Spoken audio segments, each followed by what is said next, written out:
Alors Pilate fit saisir Jésus pour qu'il soit flagellé. Les soldats tressèrent avec des épines une couronne qu'ils lui posèrent sur la tête, puis ils le revêtirent d'un manteau pourpre. Ils s'avancèrent vers lui et ils disaient « Salut à toi, roi des Juifs !» Et ils le giflaient. Pilate de nouveau sortit dehors et leur dit « Voyez, je vous l'amène dehors pour que vous sachiez que je ne trouve en lui aucun motif de condamnation. » Jésus donc sortit dehors, portant la couronne d'épines et le manteau pourpre. Et Pilate leur déclara « Voici l'homme !» Quand ils le virent, les grands prêtres et les gardes se mirent à crier « Crucifie-le! Crucifie-le » Pilate leur dit « Prenez-le vous-même et crucifiez-le. Moi, je ne trouve en lui aucun motif de condamnation. » Ils lui répondirent « Nous avons une loi, et suivant la loi, il doit mourir, parce qu'il s'est fait fils de Dieu. » Quand Pilate entendit ces paroles, il redoubla de crainte. Il rentra dans le prétoire et dit à Jésus « D'où es-tu » Jésus ne lui fit aucune réponse. Pilate lui dit alors « Tu refuses de me parler à moi? Ne sais-tu pas que j'ai pouvoir de te relâcher et pouvoir de te crucifier ?» Jésus répondit « Tu n'aurais aucun pouvoir sur moi si tu ne l'avais reçu d'en haut. C'est pourquoi celui qui m'a livré à toi porte un péché plus grand. » Dès lors, Pilate cherchait à le relâcher. Mais des Juifs se mirent à crier « Si tu le relâches, tu n'es pas un ami de l'empereur. Quiconque se fait roi s'oppose à l'empereur. » En entendant ces paroles, Pilate amena Jésus au dehors. Il le fit asseoir sur une estrade au lieu dit le dallage, en hébreu Gabata. C'était le jour de la préparation de la Pâque, vers la 6e heure, environ midi. Pilate dit aux Juifs « Voici votre roi !» Alors ils crièrent « À mort, crucifie-le » Pilate leur dit « Vais-je crucifier votre roi ?» Les grands prêtres répondirent « Nous n'avons pas d'autre roi que l'empereur. » Alors il leur livra Jésus pour qu'il soit crucifié. Ils se saisirent de Jésus. Et lui-même, portant sa croix, sortit en direction du lieu dit le crâne, ou calvaire, qui se dit en hébreu Golgotha. C'est là qu'ils le crucifièrent, et 2 autres avec lui, un de chaque côté et Jésus au milieu. Pilate avait rédigé un écriteau qu'il fit placer sur la croix. Il était écrit « Jésus le Nazaréen, roi des Juifs ». Beaucoup de Juifs lurent cet écriteau, parce que l'endroit où l'on l'avait crucifié Jésus était proche de la ville, et que c'était écrit en hébreu, en latin et en grec.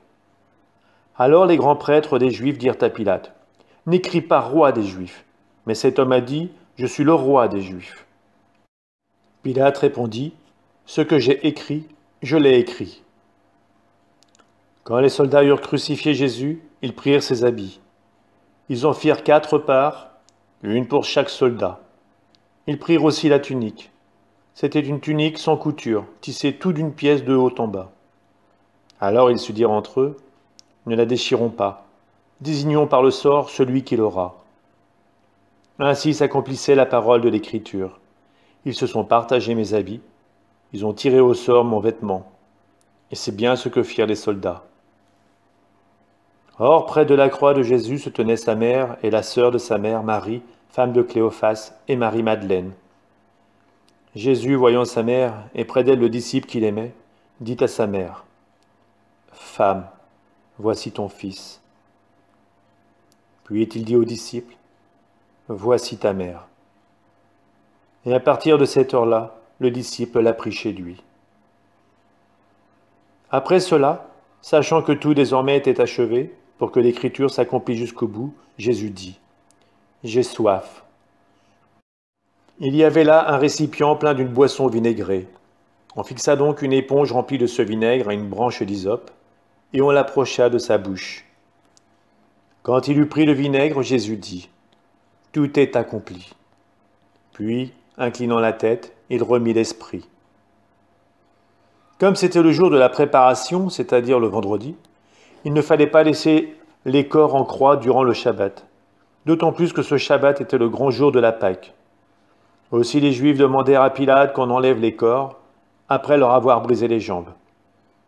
Les soldats allèrent donc briser les jambes du premier, puis de l'autre homme crucifié avec Jésus. Quand ils arrivèrent à Jésus, voyant qu'il était déjà mort, ils ne lui brisèrent pas les jambes. Mais un des soldats avec sa lance lui perça le côté. Et aussitôt, il en sortit du sang et de l'eau. Celui qui a vu rend témoignage, et son témoignage est véridique. Et celui-là sait qu'il dit vrai, afin que vous aussi, vous croyiez. Cela, en effet, arriva pour que s'accomplisse l'Écriture. Aucun de ces os ne sera brisé.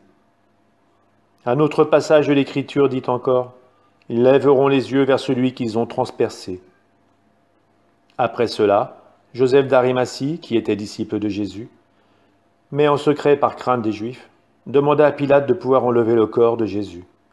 Et Pilate le permit. Joseph vint donc enlever le corps de Jésus. Nicodème, celui qui au début était venu trouver Jésus pendant la nuit, vint lui aussi. Il apportait un mélange de myrrhe et d'aloès, pesant environ 100 livres. Ils prirent donc le corps de Jésus, qu'ils lièrent de linge en employant les aromates selon la coutume juive, d'ensevelir les morts. À l'endroit où Jésus avait été crucifié, il y avait un jardin, et dans ce jardin un tombeau neuf, dans lequel on n'avait encore déposé personne. À cause de la préparation de la Pâque juive, et comme ce tombeau était proche, c'est là qu'ils déposèrent Jésus.